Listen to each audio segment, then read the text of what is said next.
Lately, in the comments on this channel, I have begun to receive messages like this. All you do is take pictures of the sky, space is fake, and it's all CGI. Now, I've been aware of the flat earth conspiracy nonsense now for years. I may live in the Canadian backwoods, but I don't live in a bubble. But this whole space is fake thing, this was a bit new to me, so I had to look it up.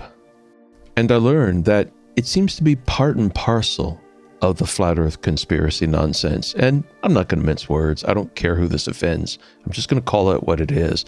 Nonsense.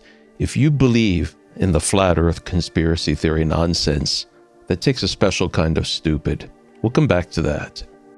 So it turns out a number of content creators, authors, writers, and scientists have been getting messages like this over the last few years. This space is fake. And having dug deeper into it, it is, of course, rooted in flat earth cult nonsense. And those who hold it have this idea that there's no space over Earth. Maybe there's a dome or something, but beyond that, there's nothing or ice. And those who propose it also seem to be married to the idea that those who take pictures of what is in space, whether they're astronauts actually in space or orbiting observatories, such as the Hubble, or those of us on the ground using astrophotography equipment, that we're all part of some big conspiracy.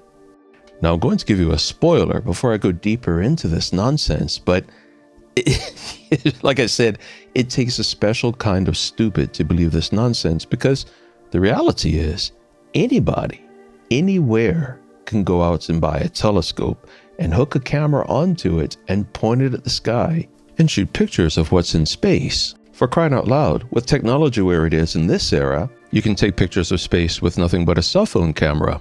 And it is fair to say that tens of millions, if not hundreds of millions of people have done so. Not everybody really devotes themselves to the art and science of it the way astrophotographers and astronomers do, but many people have done so, and anybody can do so. In many major cities, you're going to find stores that sell telescopes, cameras, and mounts, and you can order them online from any number of manufacturers, and you can take these pictures yourself. So when I say it takes a special kind of stupid to believe this stuff, I mean, it's exceedingly hard to keep a conspiracy tight between just a very small group of people.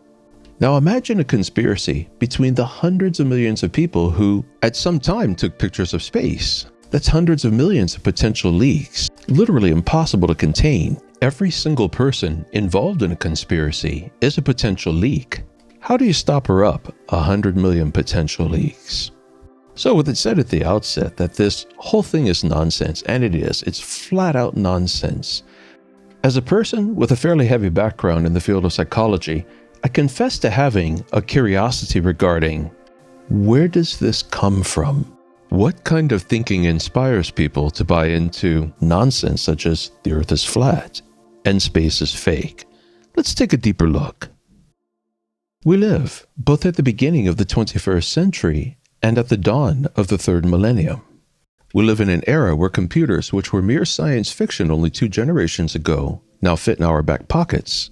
An era with spaceflight launches happening almost every single week. An era where anybody can buy a very capable drone or a scientific balloon capable of high-altitude flight, or sit down in front of a computer and connect to a computer on the other side of the world by way of satellites and talk instantly to persons on the other side of the planet. So how is it that in an era when we have so much knowledge and so much technological prowess, that anarchisms like the flat earth movement and nonsensical ideas such as space is fake still exist? There are numerous answers, but they're all rooted in how cults develop. Now, typically when a person hears the word cult, they think of some type of predatory but religious-based organization. But what a cult really is a group of people that have become very good at preying on others, especially those who suffer some form of isolation, and getting them to give up their capacity to think freely, while tricking them into believing they are thinking for themselves. Every cult functions by way of similar dynamics. The cult presents an idea that is plausible, offers a group of people that are united in that plausibility, creating mutual social support, and sets themselves up as the elite bunch in the know, often in contrast to everybody else. who, depending on the nature of the cult, may be framed as simply persons outside the bounds of the cult or possibly even enemies of the cult. In this way, cults set themselves up as mutually supportive. They reach out to people who hold views or have behaviors or for some other reason find themselves outside a social network. In other words, they feel somewhat isolated, and the cult offers them a place of social acceptance and even support at the expense that the individual adopts the cult's way of thinking and its selected behaviors. But there is another crucial element to the way cult dynamics work. Within that selected group of beliefs that every cult will require, many of them seem to make perfect sense, but some of them will not. In fact, some of them might be quite contrary to reality in some way or another. When a person first considers entering such a cult, they may be in doubt of those beliefs, but the cult is embracing and accepting and draws them in. As they are drawn in further, there is more social pressure put upon the person to accept those strange beliefs. So, the longer a person is associated with the cult and the further they go into it, they will experience that initial open acceptance transforming into social pressure saying, "You must believe this way." And eventually the person will be confronted with a choice: adopt the bizarre belief or be rejected by the cult itself. This forces the person into a psychological state known as cognitive dissonance, in which they must hold two opposing beliefs at the same time, frequently one of which they know to align with reality and one of which they doubt. As the social pressure of the cult builds toward acceptance, they sacrifice their own critical thinking, accepting more and more without question those beliefs of which they were in doubt. Every cult in history functions by these dynamics, whether it's relatively tame modern religious cults or socio-political cults like Marxism, and in particular the charisma cults around Hitler during the World War II era. This map takes the form of an azimuthal equidistant projection of the entire Earth. And it's the map the Flat Earth cult has co-opted to try to represent their model of what the Flat Earth would look like. The map presents the Arctic as the center of the Earth, and the Antarctic as the white circle encompassing the outside of the Earth. And in fact, Flat Earthers often believe that the Antarctic forms this wall of ice around the entire world that holds back the oceans and keeps them from falling off the planet. Though I've met some Flat Earthers who will also argue that the world is on an infinite plane and the Antarctic is essentially a wall of ice designed to keep us from going beyond the bounds of our own world. And I'm sure there are other beliefs too, because, frankly, when you're just making stuff up as you go along, you can imagine any nonsense you want to. But, by and large, Flat Earthers believe that the sun is a small sphere that floats around and over the Earth in complicated patterns that makes the season. None of it makes any sense whatsoever. There would have to be something under the Earth to present a sunset. They believe that when it's winter in the northern hemisphere, the sun is orbiting over the outer areas of the map, and when it's summer in the northern hemisphere, the sun is orbiting over the inner areas of the map. And very amusingly, they don't think that there are 24 hours of day and 24 hours of night in the Antarctic. The concept doesn't fit their anti-factual model regarding how the sun moves over the Earth. And looking at this, we see a great illustration in how cult-like and controlled Flat Earth thinking is.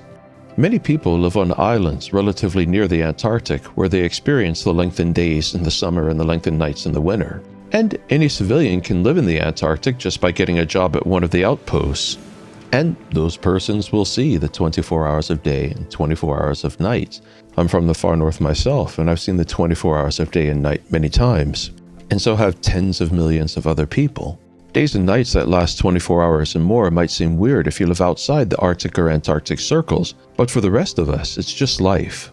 Now, a person on another YouTube channel recently spent $35,000 to fly an ardent flat earther down to Antarctica so he could see the 24 hours of day for himself. But did that make a difference to the Flat Earth cult? Not in the slightest, when he shared his accounts in video of what he had seen with his own eyes. Other Flat Earthers promptly accused him of now being part of the conspiracy. And then they did what they always do. Because the evidence did not fit the required bizarre belief, they just wrote it off, claimed it was done with green screens or some other nonsense.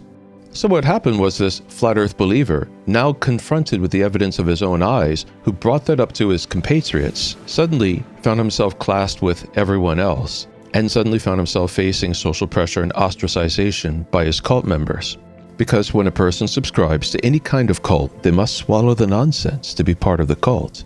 and anyone who stops swallowing it is now just everyone else. But if a flat earther could get past the cult-like thinking, they would have to face some very difficult questions with this model. If the earth is flat, how does the sun set? As in, what exactly is it going behind? If earth is flat, there's nothing for it to go behind. It cannot go below the horizon.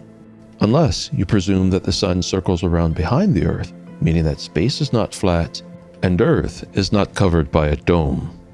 But then if the sun is now underneath the world, then the whole world must be dark at once. Yet it's easy enough to talk to somebody on the other side of the world by way of phone or internet and confirm that they are now experiencing daylight. And if the earth is flat, how does a lunar eclipse happen?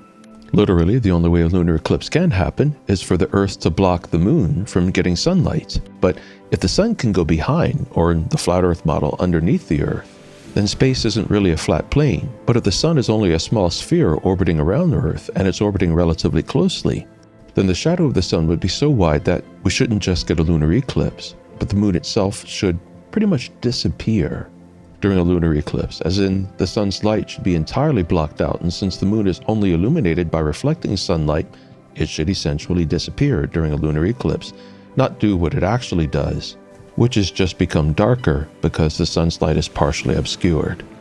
Now, to this point in my channel, I've never done anything on the flat earth cult, even though I've been asked in the past.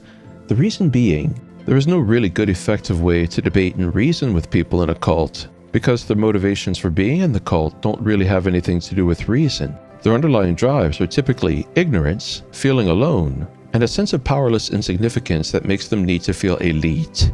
For them, it is necessary to hang on to the ignorant belief that the earth is flat and space is small and fake, because subscribing to the bizarre and ignorant belief makes them feel special and elite and get social reinforcement from their fellow cultists.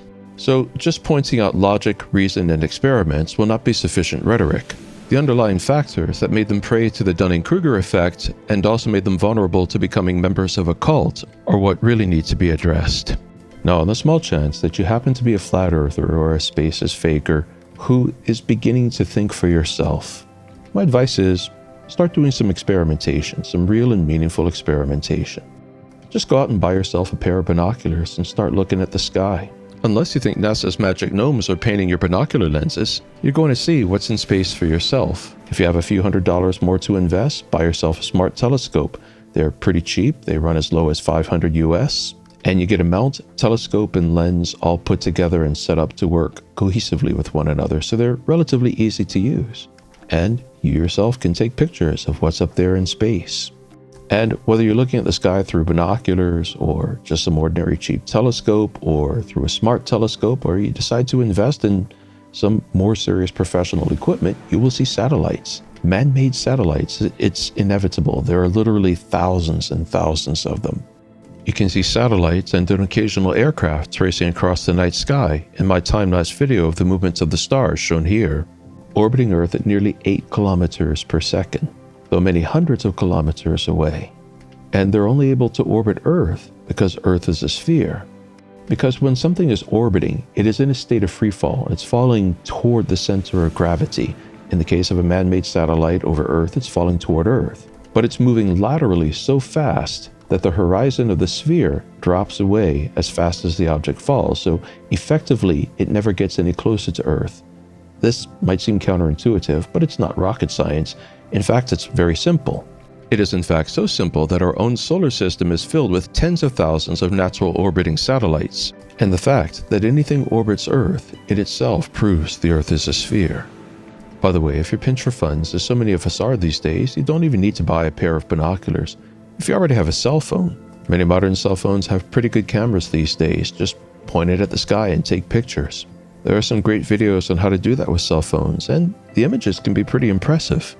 But of course, if you do this, you will then have to confront the reality that space is not fake. It's very real, and anybody can see it with any telescope or pair of binoculars and photograph it, as can you yourself. And of course, if you do that, then you have to confront some other realities, such as how the flat earth cult has misled you, and the fact that if you present reality to them, they will reject you. It is the nature of all cults to attempt to control how their adherents think. If they don't, they're not cults.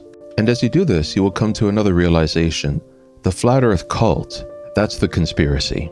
And the people selling you on it, they're grifting you. They want you to buy their books and go to their conventions and in one way or another, give them money.